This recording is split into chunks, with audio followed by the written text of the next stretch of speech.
Nandito kami ngayon sa mall.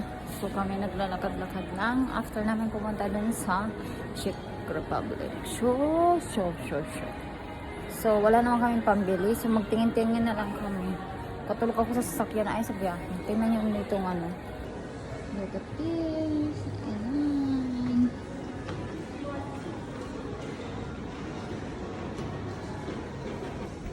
Tingnan niyo yung restaurant dito guys. I don't like mahal kasi sa ano restaurant. Maraming Burger King. May Burger King dyan sa atin, di ba? Nabubulol ng Bisaya. Sorry lang. Masakit ang bangs ko ah. May Burger King dyan sa atin, di ba? Sa Pilipinas. So, ayan din dito.